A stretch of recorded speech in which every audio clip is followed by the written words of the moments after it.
Eu acho que o Natal hoje, o símbolo máximo do Natal, não tenho dúvidas nos dias de hoje, é a convocação para o consumo. Esse público infantil, ele não pode aparecer vendendo, em especial os produtos voltados para ele.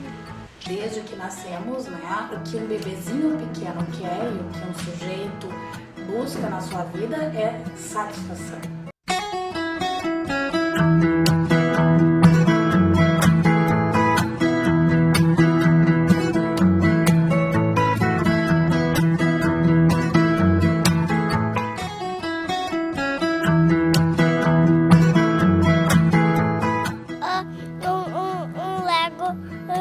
Que é do jacaré. Eu vi numa revistinha que eu ganhei do Legotima também. Eu quero ganhar uma boneca de mamadeira no centro, numa loja, no centro. Um skate. Eu vi numa loja um skate do Ben 10 na TV. Ele é um herói, ele salva todo mundo. Uma TV para mim jogar videogame sempre no meu quarto. Olá, eu sou Michael Costa, acadêmico de jornalismo e bolsista de extensão. Olá, eu sou Graziela Dober, acadêmica de jornalismo e bolsista de iniciação científica. O programa Nosso Bairro Pauta na TV de hoje dá sequência à série sobre consumo e criança. O consumo, desde muito cedo, afeta o nosso cotidiano. E o Natal é uma época do ano que mobiliza adultos e crianças para o desejo de compra. E é sobre isso que vamos falar no programa de hoje. Um estudo realizado pelo Observatório da Mídia Regional monitorou publicidades televisivas de 15 canais de 15 emissoras durante 15 dias no Natal de 2011. O resultado mostrou que foram veiculadas 81 mil propagandas voltadas para o público infantil durante esse período. Outra pesquisa realizada na Universidade Fevale analisou a criança nas propagandas veiculadas no período do Natal nos canais SBT, Globo, Cartoon Network e Discovery Kids, e nas revistas Época, Isto É, Veja e Carta Capital. Mas afinal, como é a criança que aparece na mídia? A pesquisa mostra que temos duas infâncias. A primeira traz uma criança esperta, que vive aventuras, é erotizada e busca a fama. Já a segunda, utilizada na propaganda voltada para os adultos, mostra uma criança comportada, inocente, ou seja, uma criança nostálgica que emociona a todos. Eu não existo longe de você, e a solidão é o meu pior castigo. Eu conto as horas pra poder te ver. O que a gente vê em linhas gerais nas pesquisas que a gente vem realizando aqui na universidade? Que quando a propaganda quer conversar com a criança, em geral, qual é a representação que aparece? É uma criança mais erotizada, é uma criança mais precoce, é uma criança dita à frente do seu tempo, né? É uma criança que geralmente passa o outro para trás. E já quando a propaganda quer conversar com os pais, quando o público-alvo é o adulto, essas propagandas de banco, geralmente, é difícil uma propaganda de banco hoje, onde não aparece uma criança, não aparece um sujeito infantil. Propagandas de carro, aparece a criança. Eu diria que a criança, ela é uma marca em quase toda a propaganda hoje, independente se é voltada para adulto ou para criança. E, em geral, essas propagandas, por exemplo, as propagandas de final de ano que estão chegando agora, né? As propagandas mais de Natal, de Ano Novo, o que aparece? Aquela criança mais meiga, aquela criança dita nostálgica, aquela criança mais singela, aquela criança que quer um mundo melhor, aquela criança que não é tão próxima da tecnologia. É essa criança que a publicidade cria quando quer falar com um adulto. Então, quando ela quer falar com um adulto, ela quase resgata aquela criança nostálgica, aquele nosso ideal de criança, digamos assim. Ela representa esse ideal. As práticas de consumo fazem parte da sociedade, né? Então, desde que a gente entenda o sujeito como um sujeito social por natureza, a gente entende que as práticas que permeiam o social, né, têm influência no sujeito e, por sua vez, o sujeito influencia as práticas também que fazem parte do social. Então, nesse sentido, o consumo tem influências, né, no sujeito, em especial na vida da criança. Todos nós somos afetados pelo consumo, mas em especial as crianças, porque as crianças estão em formação, né? Então a infância é um momento bastante delicado, né, na vida do sujeito. porque na verdade diante da mídia todos nós somos um pouco reféns, né? E da questão do consumo sobretudo, né? Então as crianças estando em formação, elas não têm essa crítica que nós adultos, uns mais, outros menos, né, construímos. O CONAR é uma entidade que é formada pelas principais entidades da publicidade. E ele não tem um poder punitivo. Ao contrário, ele fiscaliza e tenta ser um órgão que vai disciplinar essa publicidade. Fazendo uma comparação entre o Código de Autorregulamentação Publicitária e o Código de Defesa do Consumidor, o que a gente pode destacar? O Código de Autorregulamentação Publicitária ele não tem um poder punitivo. Ele simplesmente vai poder solicitar as denúncias que chegam até ele, que são avaliadas por uma comissão formada não só por publicitários, mas também por representantes da sociedade. Eles vão avaliar a partir das suas normas disciplinadoras se aquele comercial ele precisa sofrer algum tipo de alteração ou se ele precisa ser sustado, que seria retirado do ar. Uma vez retirado do ar, esse comercial não pode mais voltar a ser veiculado. Talvez eu acho que o que nos comove muito, nos sensibiliza muito, assim, acho que muitos de nós hoje com esse estresse, com esse dia a dia corrido, com esse pouco tempo que se dedicar ao outro, é aquilo que o Bauman chama que é o resquício da humanidade. E talvez a criança represente isso hoje, essa pureza, esse resquício da humanidade, e por isso a gente se emociona tanto, que a gente percebe que a gente está perdendo, enquanto pai, enquanto mãe, esses momentos. É como se a gente vê que a criança está passando, né, a infância dos nossos filhos está se modificando e a gente não consegue acompanhar. Eu acho que é nessa fragilidade que a publicidade consegue vir com muita inteligência tentar buscar assim, aquela sensibilidade que a gente tem agora de final de ano também. Aquilo que a criança assiste na propaganda é algo que ela vai utilizar como objeto de demanda para esses pais, né? Eu quero isso, eu quero aquilo. A propaganda ela entra justamente nesse funcionamento que é um funcionamento próprio da infância.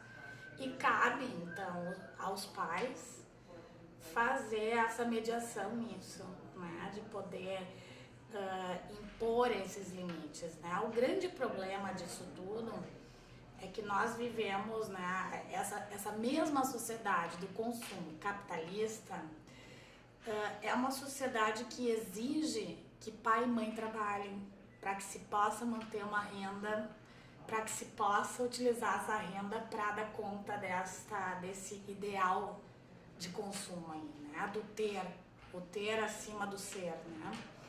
Então, o que acontece é que essa criança, muitas vezes, os cuidados dela são terceirizados. Ora, pela escola, ora, por pessoas, né, do entorno dessa criança, desde parentes até pessoas, né, que são contratadas para isso, né, e também as babás eletrônicas, né, que entram nisso. Qual seria o caminho para uma relação mais equilibrada entre criança e consumo? Você confere após o intervalo. Não saia daí.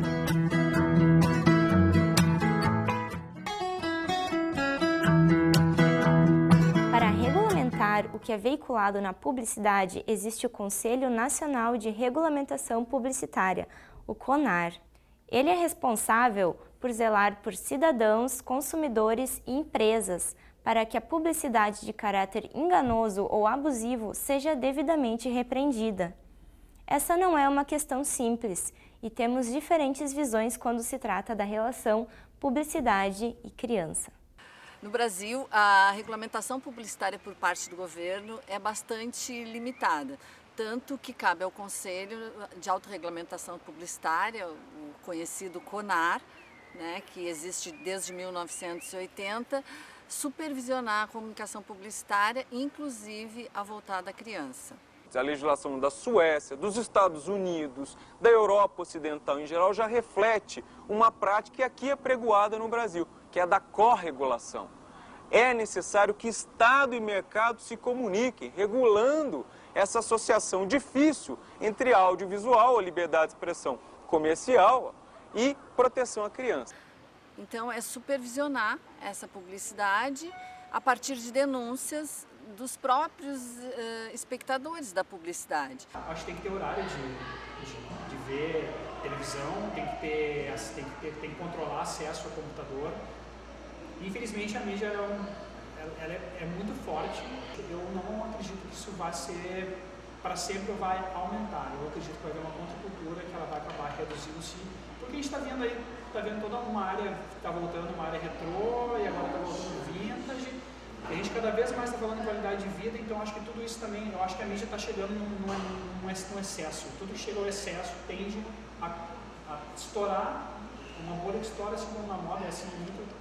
Então chega num excesso e depois do excesso vem uma calmaria. Acho que a gente vai, o próximo passo agora vai dar uma acalmada na coisa. A gente não pode ficar se auto-vitimizando também em relação à comunicação. Mas que a gente possa assim, buscar estratégias, buscar frestas, preparar profissionais da comunicação, acho que é fundamental para pensar sobre essas questões também e criar ferramentas para as famílias darem conta disso. Mas eu acho que não existe uma vítima, com certeza não existe, né? Acho que agora que a gente está no final do ano, agora se preparando para as festas, para o Natal, eu acho que é um momento bem emblemático da gente começar a observar, até eu convido as pessoas a começarem a observar assim, todo esse chamamento, essa convocação que a gente tem para o consumo, que eu acho que o Natal hoje, o símbolo máximo do Natal, não tenho dúvida, nos dias de hoje, é a convocação para o consumo, né? Então, isso que a gente pensa nessa primeira data. O que a gente pensa assim, o que eu vou dar de Natal, o que eu vou pedir de Natal? E esse é um pedido que tanto crianças como adultos se fazem, né? Eu acho que a gente não tem dúvidas em relação a isso. Aquela listinha é feita por criança e feita por esposas, por maridos, por pais, por mães também. É sempre importante que esse adulto acompanhe essa criança. Eu digo não só em relação à propaganda, a desenhos, né? A filmes, a histórias, né? Então tudo que essa criança está diante, né? Porque na verdade a criança ela não tem ainda essa condição de fazer essa crítica.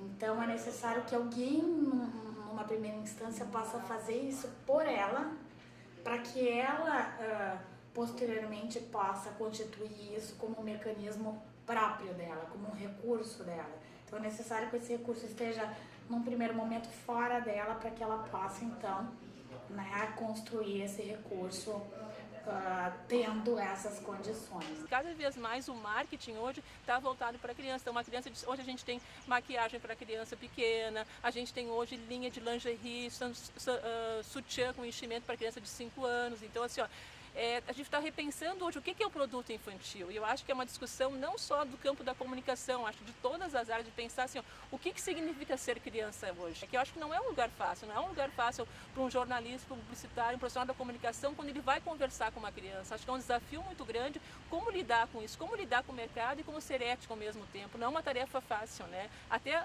perguntar assim, o que significa, quem é essa criança com quem eu estou conversando, quem é a criança contemporânea.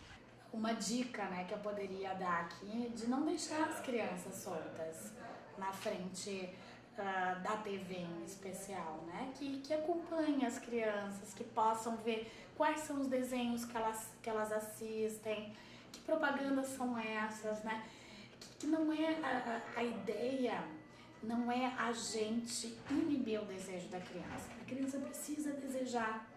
Ela precisa, mãe, eu quero isso, pai, eu quero aquilo. Ela precisa desejar, mas ela precisa saber que desejo não é sinônimo de ter. E esta relação é uma relação que o adulto deve introduzir. Porque o desejo ele é fundamental, é o desejo que nos move, é o que nos faz estar aqui, né? A gente não pode acabar com ele. O desejo, com a curiosidade, mas a gente precisa trabalhar que o desejo ele não é o sinônimo de satisfação, de ter, né, de tê-lo cumprido, né? Qual a maneira mais adequada de conduzir a relação entre a cultura do consumo e a infância? De um lado está a criança, em contato direto com a mídia. De outro lado estão pais responsáveis pelo acompanhamento e monitoramento daquilo a que seus filhos estão expostos. O projeto Nosso Bairro em Pauta tem apostado em oficinas de mídia e consumo, trazendo profissionais da área para discutir a publicidade com a criança e o jovem da rede pública. Eu tenho uma sobrinha de 6 anos e eu vivencio isso um pouco mais de perto, né? Eu vejo que existe uma grande diferença hoje. Nós vivemos um período de mídia muito forte, né? Então, Eu acho delicado quando ele é excessivo. Eu não acredito que a mídia vai transformar uma criança. Eu acho que a educação vem de casa. Existem várias infâncias e uma criança pode ter várias infâncias ao mesmo tempo. E não esquecer de pensar também assim, ó, quem é a criança hoje do ano 2013?